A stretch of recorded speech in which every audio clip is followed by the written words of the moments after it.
So Rachita Ram ಅವರೇ, ಮೊದಲನೇದಾಗಿ ಸ್ವಾಗತ. ಅಯೋಗ್ಯ 1 ಇಂದ 2 ವರೆಗೂ ಏನೂ ಚೇಂಜಸ್ ಇಲ್ಲ. ತುಂಬಾ ತುಂಬಾ ಥ್ಯಾಂಕ್ಸ್. ನಮಗ್ ಗೊತ್ತಾಗುತ್ತೆ ಎಷ್ಟು ಕಷ್ಟ ಅಂತ ಅಲ್ಲಿ ಕುತ್ಕೊಂಡು ನೋಡ್ತಿರ್ಬೇಕಾದ್ರೆ. ಬೇರೆ ಸಿನಿಮಾ, ಬೇರೆ ಭಾಷೆ ಸಿನಿಮಾ ನೋಡ್ಬೇಡಿ ಅಂತ ಹೇಳ್ತಿಲ್ಲ, ಬಟ್ ಸ್ವಲ್ಪ ಪ್ರಿಯಾರಿಟಿ ನಮ್ಮ ಕನ್ನಡ. ಎಲ್ಲದಕ್ಕೂ ಕಿತ್ತಾಡ್ತೀವಿ ಅಂತೆ. ನಮ್ಮ ಭಾಷೆ, ನಮ್ಮ ಸಿನಿಮಾ ಕಿತ್ತಾಡಕ್ಕಾಗಲ್ವಾ? ನಾವು ಕಿತ್ತಾಡ್ತೀವಿ ಇವತ್ತು ವೇದಿಕೆ ಮೇಲೆ. ದಯವಿಟ್ಟು ಸಿನಿಮಾ ನೋಡಿ. ನೋಡ್ತೀರಾ ಅಲ್ಲ?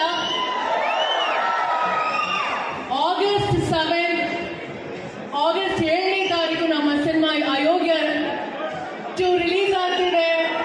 ಈಗ ನೋಡ್ತೀವಿ ಅನ್ನೋದಲ್ಲ, ನೋಡ್ಬೇಕು. ಓಕೆನಾ? ಹಾ, ಯಾಕೆ ಹಿಂಗೆ ಸೈಲೆಂಟ್ ಆಗಿದ್ದೀರಾ? ನೋಡ್ತೀರಾ?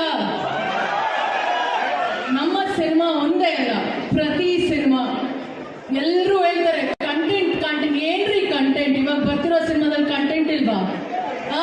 ಯಾಕೆ ಸಿನಿಮಾ ನೋಡಲ್ಲ? ಮತ್ತೆ 10 ವರ್ಷ, 15 ವರ್ಷ, 25 ವರ್ಷ ಗೊತ್ತಿಲ್ಲ, ಬಟ್ ಇವಾಗ ಇಷ್ಟು ವರ್ಷ ಇದ್ದೀವಿ ಅನ್ನೋದಕ್ಕೋಸ್ಕರ ಈ ಕಾರಣ ನಿಮ್ಮೆಲ್ಲರಿಂದ, ನಿಮ್ಮ ಪ್ರೀತಿಯಿಂದ ಇಷ್ಟು ವರ್ಷ ನಾವು ಸತತವಾಗಿ ಯಾವುದೇ ಥರ ನೆಗೆಟಿವ್ ಕಾಮೆಂಟ್ಸ್ ತಗೊಂಡ್ರು ಸಹ, ಪಾಸಿಟಿವ್ ಕಾಮೆಂಟ್ಸ್ ತಗೊಂಡ್ರು ಸಹ, ಕಾಮೆಂಟ್ಸ್ ಬಂದೇ ಬರುತ್ತೆ. ಕಾಮೆಂಟ್ಸ್ ಬರದೇ ಖುಷಿ. ಯಾಕೆ ಹೇಳಿ?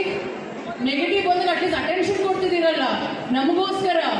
ಎಷ್ಟೋ ಹೊತ್ತು ಒಂದು 10 ಸೆಕೆಂಡ್ ಟೈಮಲ್ಲಿ ಕಾಮೆಂಟ್ಸ್ ಮಾಡ್ತಾರ ನೆಗೆಟಿವ್ ಆಗಿ, ಅದು ಟೈಮೇ, ಅದು ನಮಗೋಸ್ಕರ, ಅದು ಖುಷಿನೇ ನಮಗೆ. ಏನೇ ಇದ್ರು ನಮಗೋಸ್ಕರ ಪ್ರೀತಿಯಿಂದ ಟೈಮ್ ಕೊಟ್ಟು ನೆಗೆಟಿವ್ ಕಾಮೆಂಟ್ಸ್ ಮಾಡ್ತೀರಾ, ಪಾಸಿಟಿವ್ ಕಾಮೆಂಟ್ಸ್ ಮಾಡ್ತೀರಾ, ಸಿನಿಮಾ ನೋಡ್ತೀರಾ, ಬೈತೀರಾ, ಹೊಗಳ್ತೀರಾ.